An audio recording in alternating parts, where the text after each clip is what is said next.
야고보서 사도는 야고보서는 정말 실제적입니다. 바로 우리 교회와 우리 성도들의 삶에 바로 써먹을 수 있는, 적용될 수 있는 교리적인 깊은 그런 것들이 이미 전제가 되어 있다 생각하고 지금 기록이 되어 있습니다.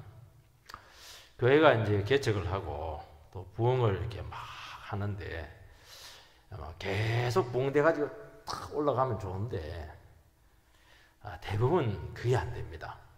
왜 안 되냐면 중간에 꼭 분쟁이 일어나요. 다툼이 일어납니다.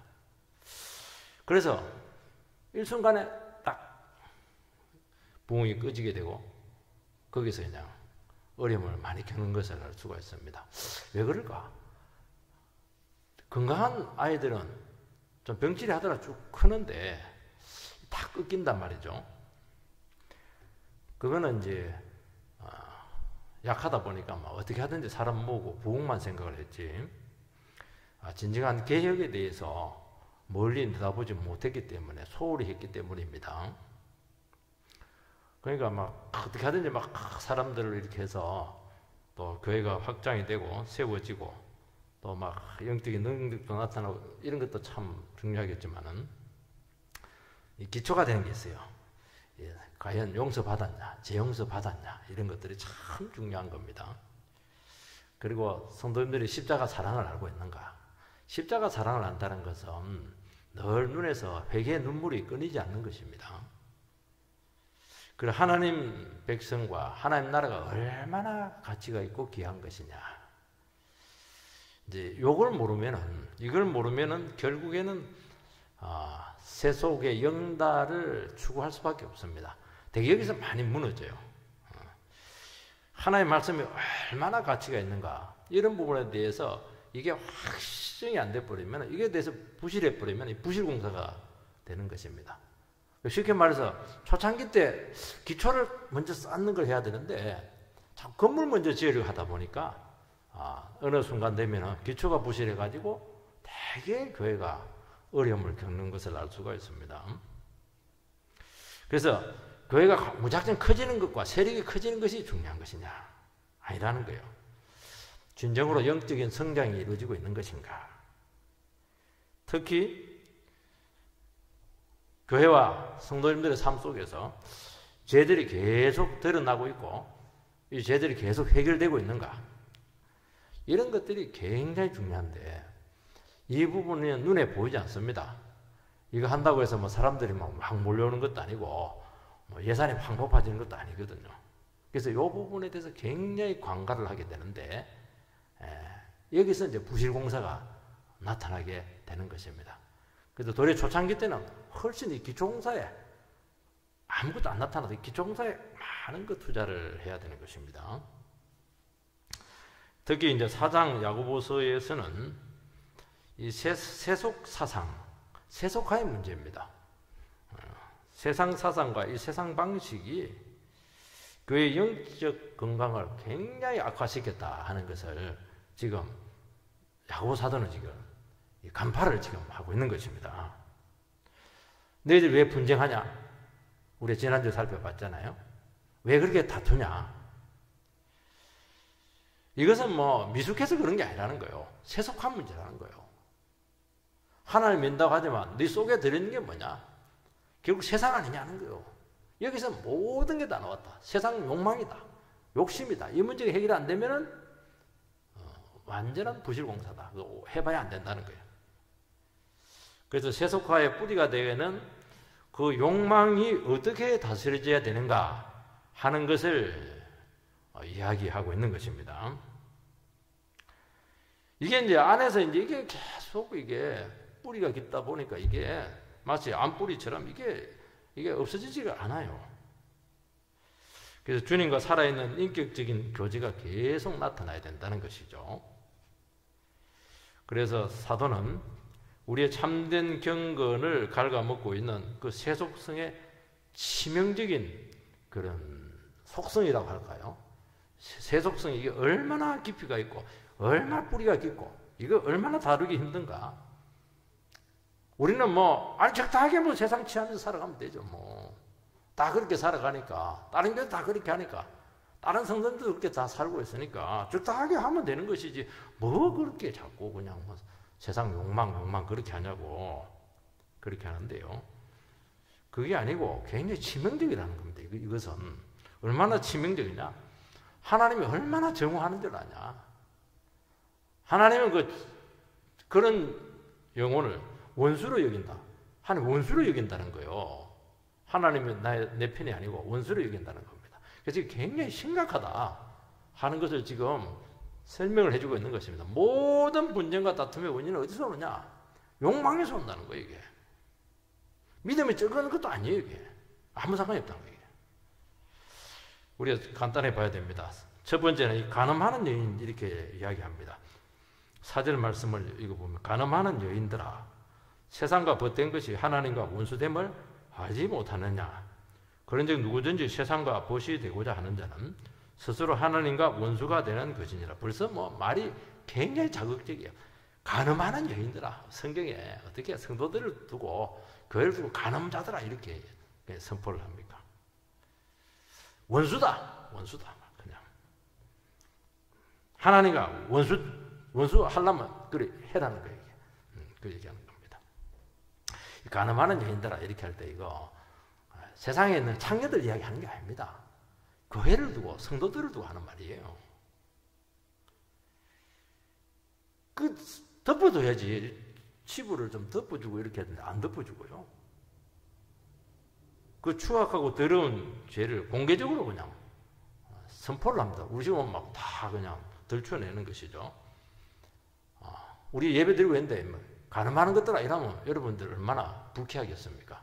이 사기꾼들아 뭐 이렇게 한다면 얼마나 기분이 안 좋겠어요. 이거는 이제 충격요법입니다. 정상적인 말로 해서 돌아오지 않을 정도로 제가 보편화되어 있고 깊이 뿌리 박혔을 때는 말로 안 됩니다. 말로 안 됩니다. 충격을 줘야 돼요. 막 간음자들아 이렇게 해야 되는 것입니다. 도둑놈들아 이렇게 하는 것이죠. 그래서 이 교회의 영적인 이 간음의 실체를 막 처음부터 막 대결하듯이 그렇게 실체를 드러내고 있습니다. 왜냐하면 본인들은 거기에 대한 심각성을 모르고 있는 겁니다. 나는 그 신앙에 완전히 문제가 없는 것은 아니지만 그렇게 심각한 것은 아니다. 그리고 본인이 그것을 못 느끼고 있는 것입니다. 교회도 못 느끼고 있어요. 왜냐하면 교회에 그 세속하라고 하는 것은 다 그러니까 뭐 정도의 차이죠. 뭐 이 교회나 저 교회나 다 똑같다는 겁니다. 주님은 예수님께서는 바리새인들에게 보자마자 독사의 자식들아, 세례 요한도 막 이 독사의 자식들아, 그냥 뭐 굉장하죠.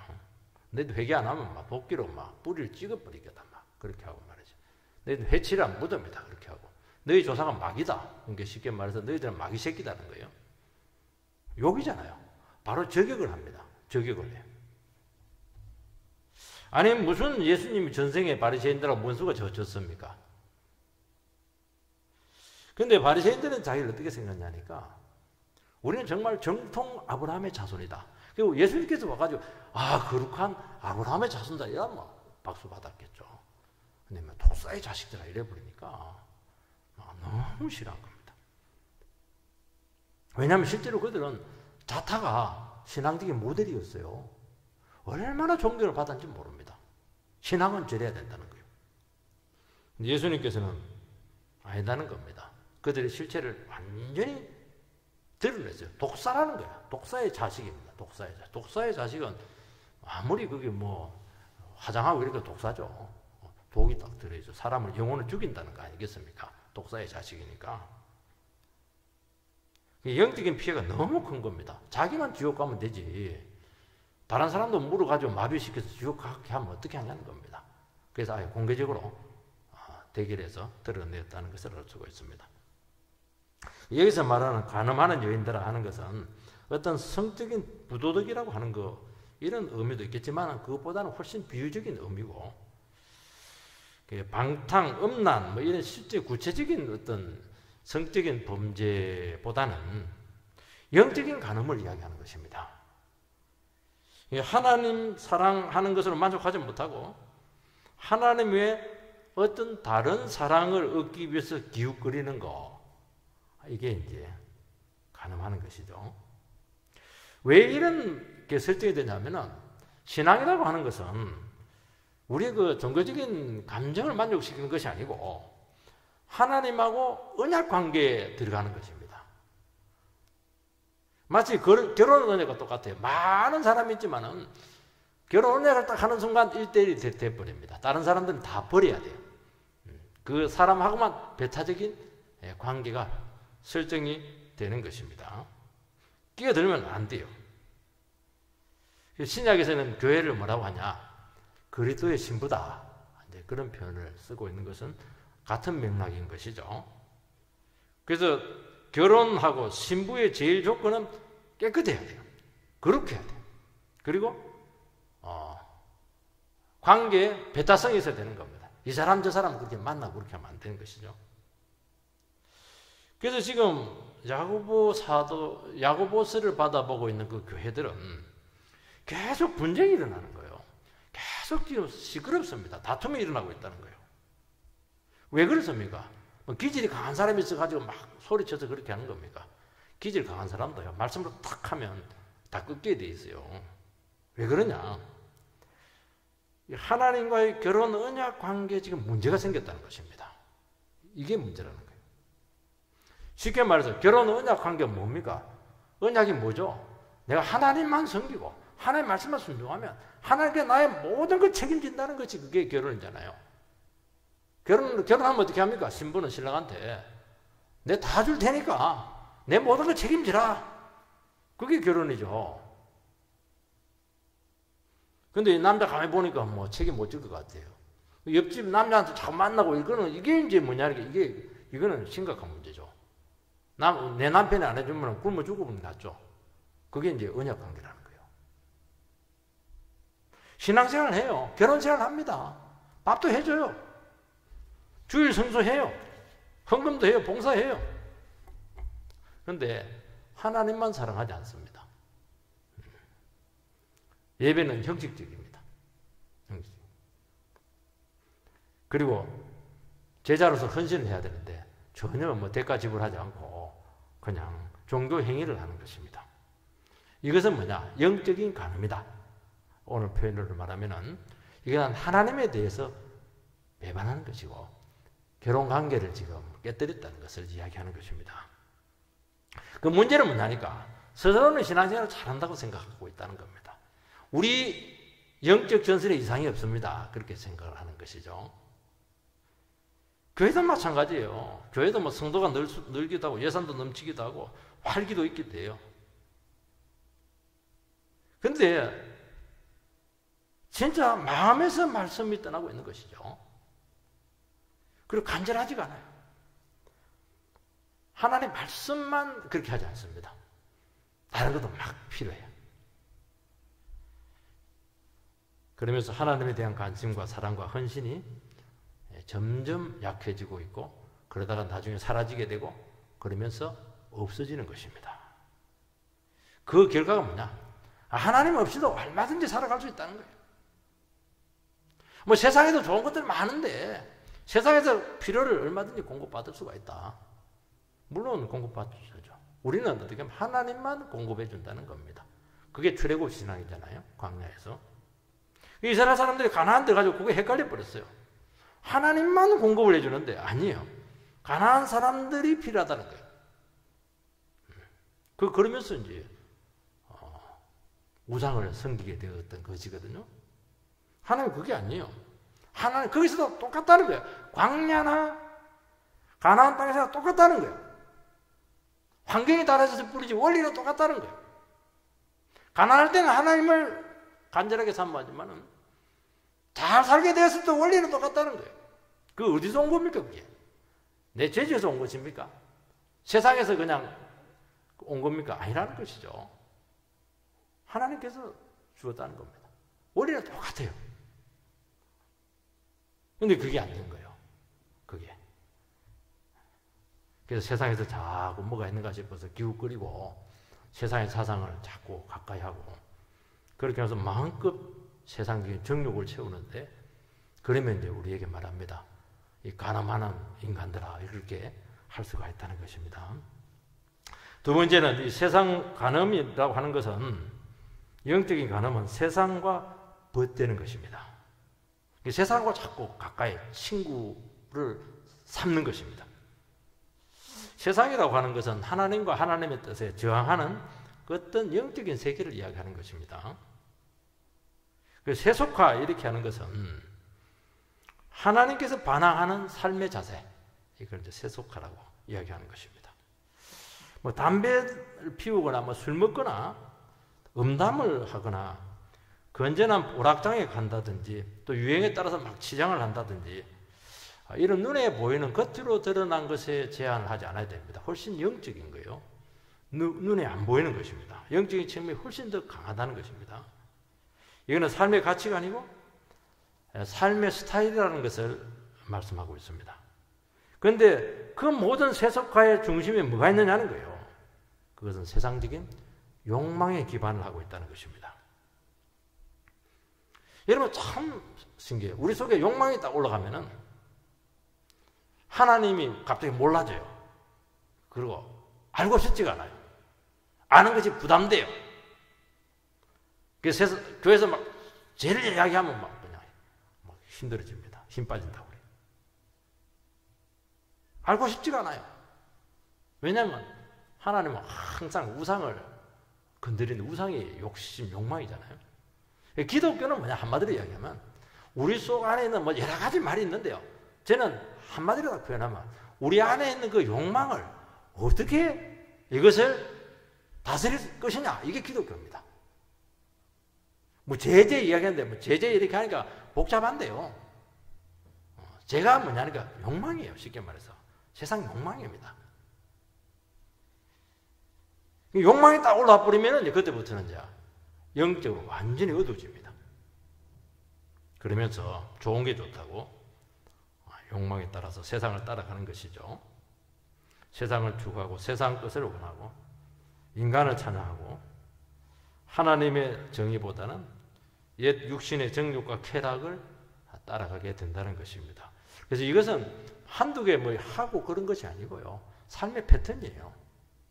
삶의 가치관의 문제라는 것입니다. 이게. 그래서 이거는 전체적인 것이지 뭐 한두 개 그렇게 하는 게 아니라는 거예요.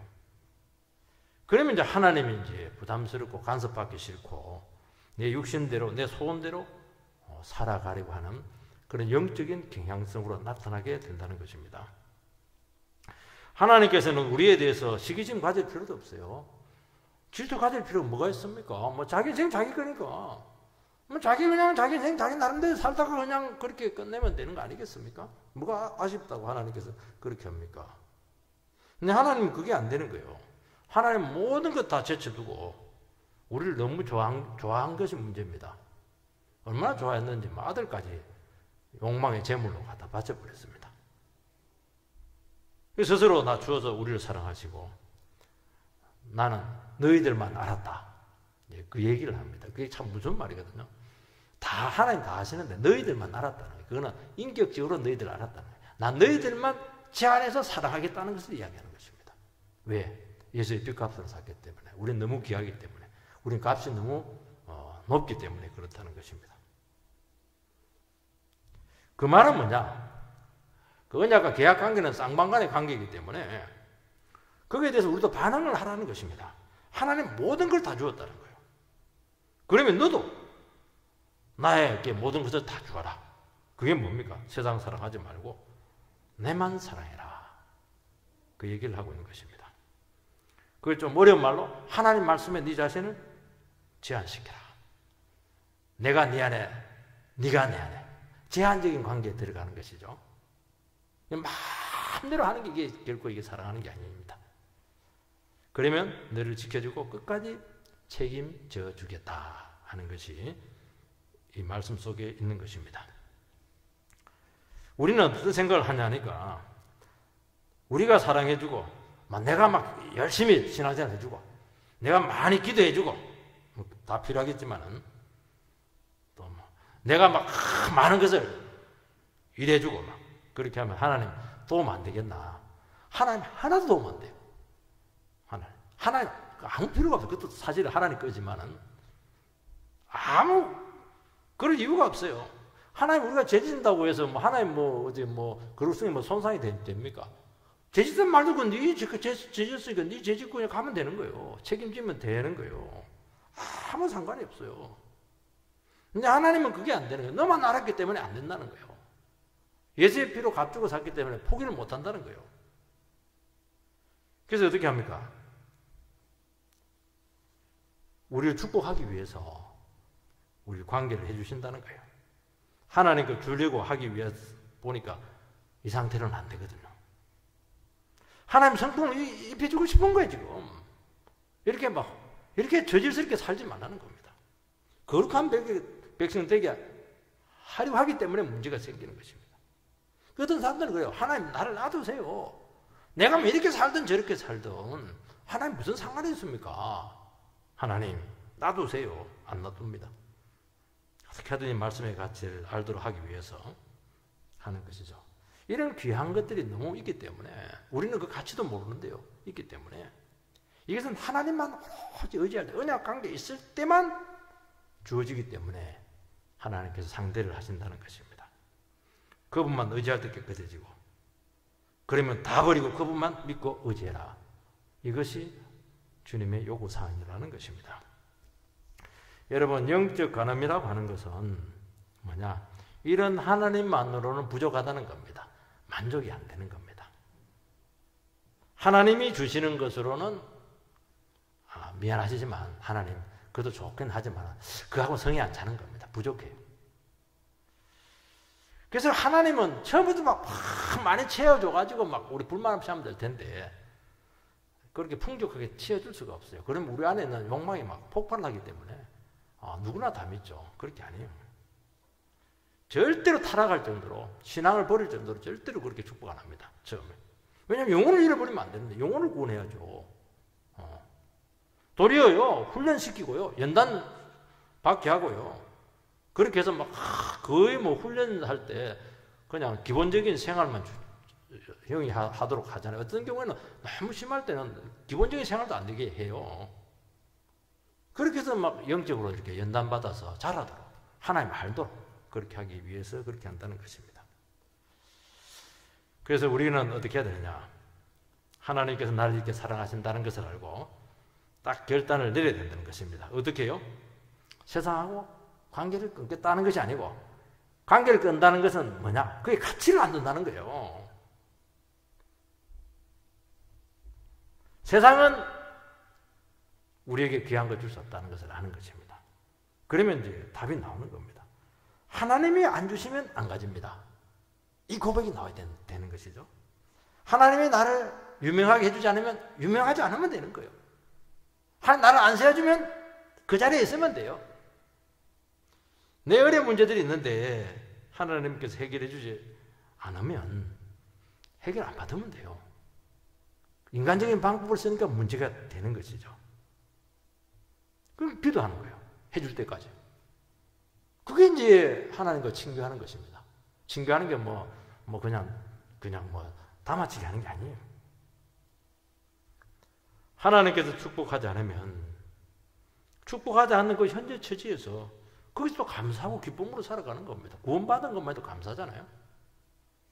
그게 뭐냐니까 하나님하고 교제하는 것이고 친교하는 것이고 세상하고 친교하지 않는 하나님 안 해줘? 하나님 없어도 내가 못 사는 줄 아나? 이렇게 하면서 이렇게 세상 쫓아가면 여기서 이제 문제가 생기는 겁니다. 싹 다 잃어버리는 것다는 것을 이야기하는 것입니다. 하나님께서 부흥 안 주면 주실 때까지 기도하면서 기다리면 돼요. 갈고 닦으면서. 그래서 우리 가운데 무슨 고백이 나와야 되느냐? 하나님께서 나의 모든 것이 되십니다. 나는 하나님 한 분만으로 만족합니다. 다른 거 다 필요 없어요. 하나님이 모든 것입니다. 속으로는 많이 필요하지. 하나님 너무 좋아하세요. 그리고 다 줍니다. 그걸 잘하는 사람이 솔로몬이잖아요. 1천부 들러 너 뭐 원해? 1000번을 기도했으니까 얼마나 기도를 많이 했어요. 여러분이라면 뭘 구하겠습니까? 구할 거 많죠? 하나도 안 구하잖아요. 말씀 하나 주세요. 지혜. 네가 내 마음에 딱 맞았다. 싹 다 주잖아요. 너무 많이 줘가지고 타락을 해버렸어요. 좀 적당히 주시지. 솔로몬한테는 너무 많이 줘버렸어요. 그래서 그게 또 문제가 돼버렸어요. 하나님은 그런 분이라니까요. 뭐가 하집다고 그렇게 하냐는 거예요. 하나님 필요하면 다 주실 텐데. 그래서 우리가 이 세상에서 다 누리지 못하는 거, 그거 너무 연연히 하지 마시기 바랍니다. 세 번째, 하나님과 원수되는 게 뭐냐는 거예요. 우리가 하나님을 멀리 하면은 하나님과 관계가 소원해지는 게 아니고 원수가 된다는 겁니다. 그게 문제예요. 그래서 세상하고 이렇게 벗을 삼는다는 것은, 세상을 따라가고 좋아한다는 것은 하나님께 선전포고를 하는 것입니다. 하나님을 적으로 돌린다는 거예요. 우리는 그렇게 생각 안 하거든요. 우리는 아니 뭐 적당하게 지나자 할 수도 있지 뭐. 또 세상 기웃거릴 수도 있죠 뭐. 세상에도 좋은 건 많으니까. 그래서 굉장히 그 사소하게 생각한다는 겁니다. 그리고 얼마든지 타협할 수 있다는 거, 양다리 신앙할 수 있는 것이죠. 근데 오늘 말씀을 보면 그거는 나를 원수로 만드는 것이라는 겁니다. 세상에 하나님을 원수로 만들어가지고 이 세상에 되는 일이 뭐가 있겠습니까? 하나님을 나의 든든한 정말 지지자로 해도 우리가 살아가기 힘든데 하나님을 원수로 만들어가지고 아무것도 안 되는 겁니다. 세상 사람들은 원래 하나님을 제해 놓으니까 상관이 없어요. 근데 하나님을 아는 사람들은 그렇게 해서는 이제 되는 일이 하나도 없다는 겁니다. 왜냐하면 하나님 원수니까.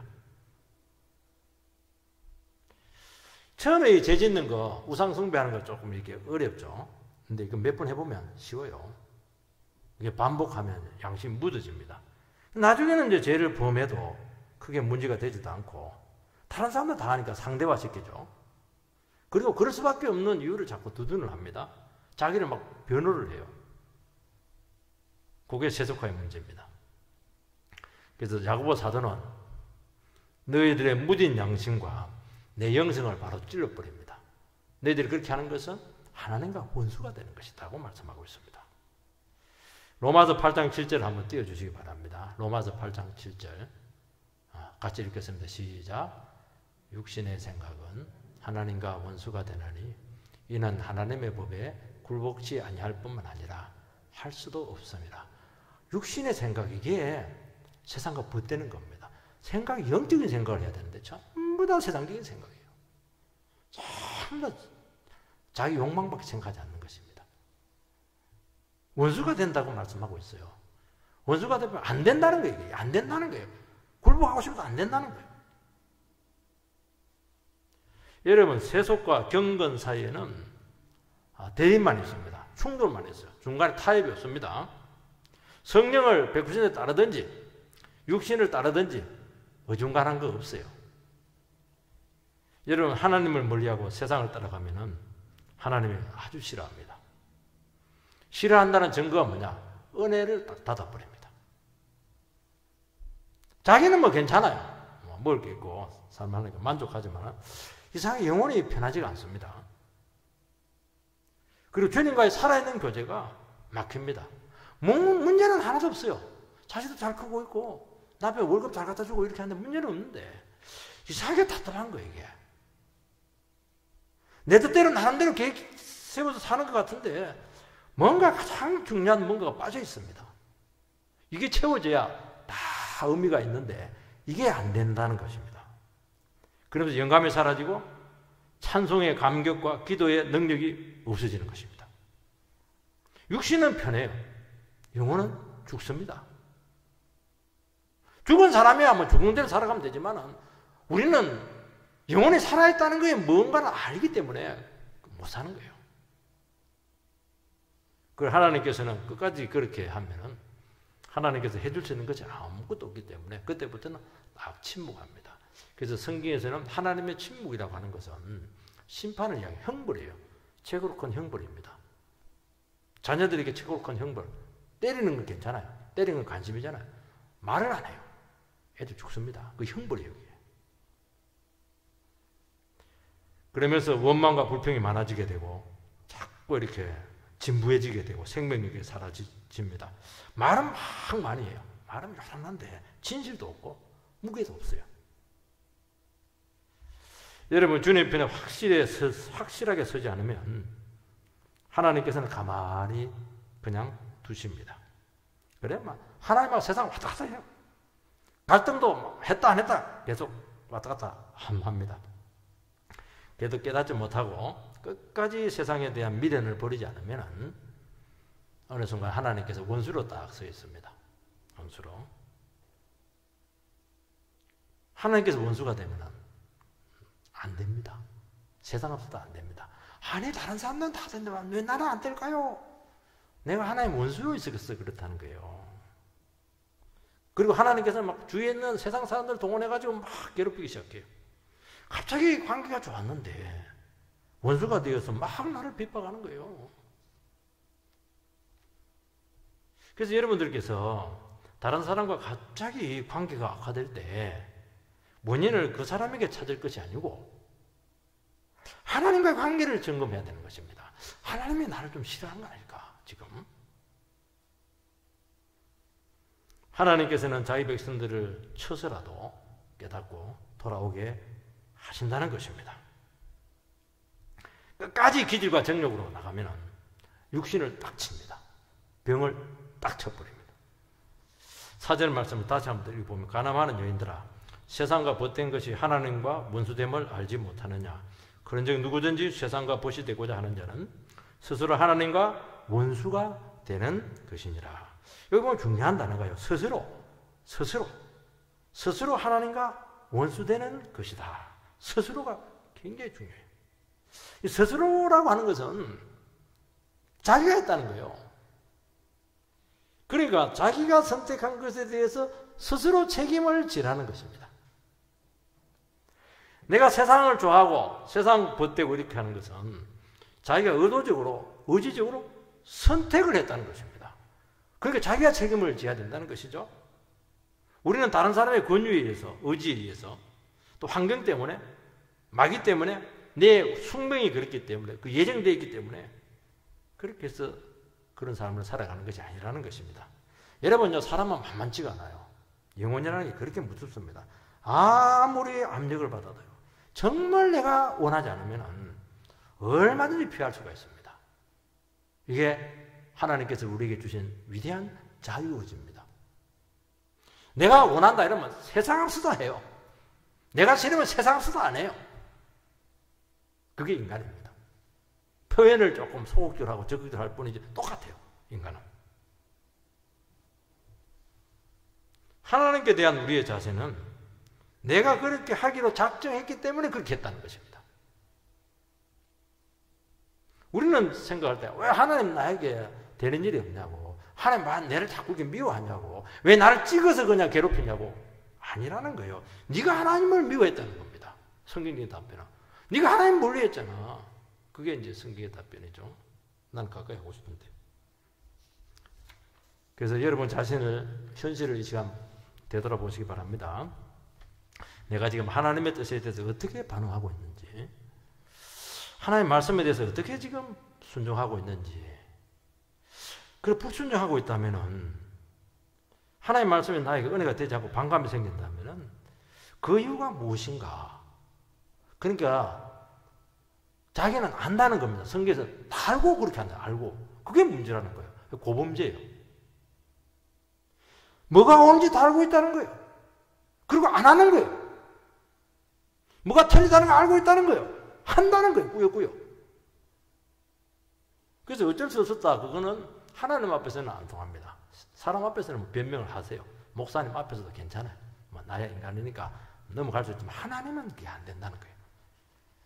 그래서 하나님이 미워하며 적대하고 있음을 피부적으로 뼈저리게 느끼게 된다는 것입니다. 그런데 안 돌아오는 거예요. 안 돌아오는 거예요. 그러니까 하나님께서 대책이 없는 것입니다. 마지막 카드가 나옵니다. 네 번째 보면 시기하기까지 상대해 주시겠다는 겁니다. 5절 말씀, 너희는 하나님이 우리 속에 거하게 하신 성령님 시기하기까지 사모한다 하신 말씀을 헛된 줄로 생각하느냐. 우리 안에 있는 성령이 시기하기까지 사모합니다. 사모한다고 하는 것은 뭐 사모님 그게 아니고 다 너무 강하게 원한다는 거예요. 진짜 욕망한다는 거예요. 인간이 죄짓고 나서 하나님께서 하와한테 징계를 내린다. 너는 남편을 사모한다. 이렇게 돼 있어요. 남편을 사모하는 게 아니라 남편을 너무 좋아해가지고 막 보면 끌어안고 그렇게 하는 게 아니고 남편이 내 머리를 했는데 막 저거 내가 조물딱 끓이고 싶은데 막 그냥 내가 그냥 좌지우지하고 싶은데 안 잡히는 거예요. 세상에 그런 남자가 있어요. 어디 있어요? 그게 형벌이에요.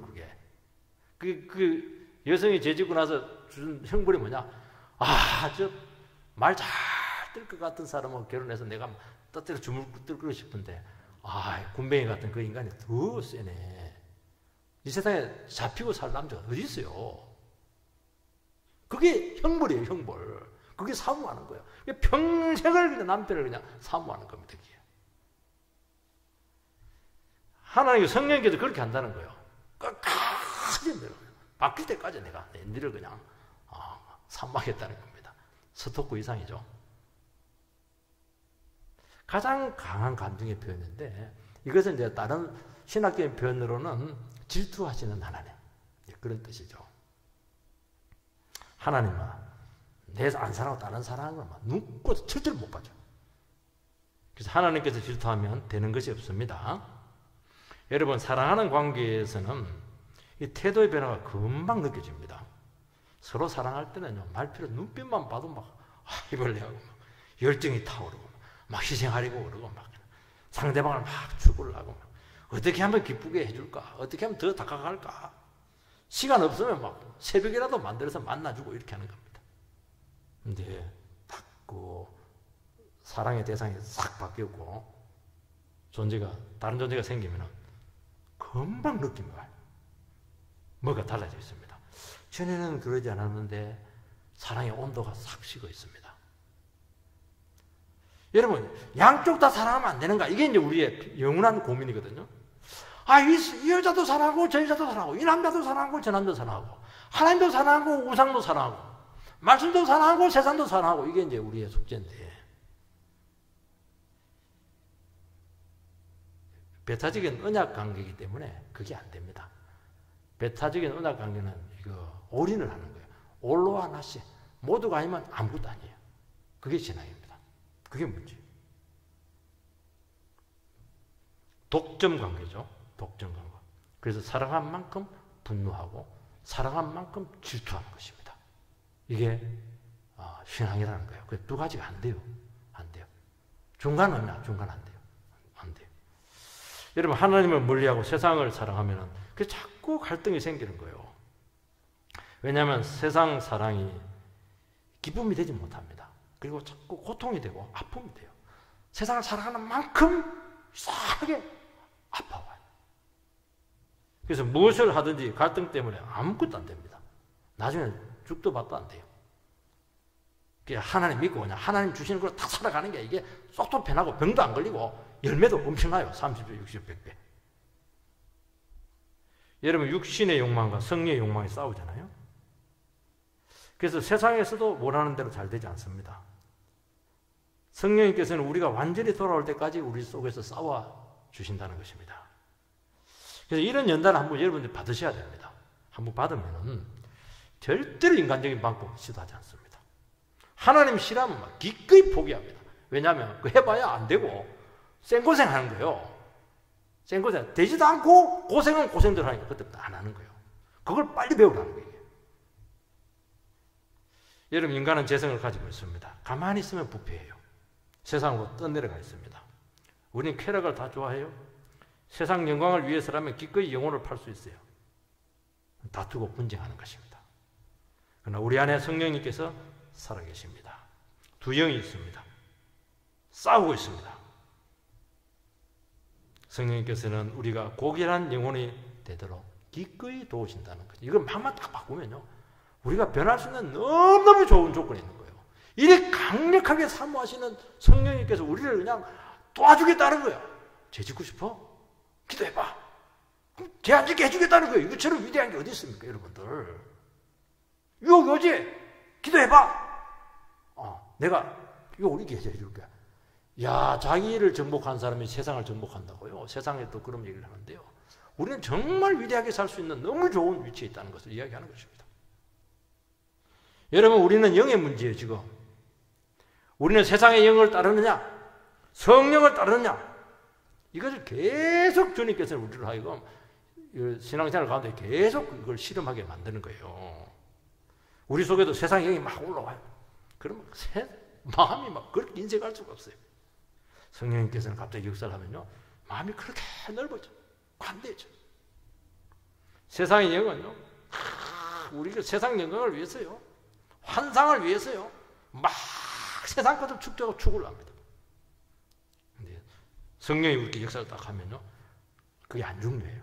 그리고 이상하게 타인의 필요가 자꾸 보이고, 타인이 행복해지는데 내가 어떻게 도와줄까, 섬길까, 이 생각을 한다는 거예요. 이걸 계속 싸우게 한다는 거예요, 이게. 그래서 딱 결단을 내렸죠. 이제 선을 해가겠습니다. 그러면 능력을 주시고, 동기부여 해주시고, 실천을 해주시는데, 그때부터 인생이 팍팍팍 열리기 시작해요. 다 그렇게 해서 우리가 하나님의 뜻을 이루어드리는 것입니다. 그래서 세상의 벗에서 하나님의 벗이 되어야 됩니다. 아브라함에게 하나님의 벗이라고 했잖아요. 하나님의 우정을 나누는 거예요. 영이 막 그때부터 통해야 돼. 영이 같아야 뭐가 일이 되는 것이거든요. 그래서 우리를 하여금 다시 한번 비뚤어진 영이 하나님의 영으로 완전히 회복되기를 주의 이름으로 축원드립니다.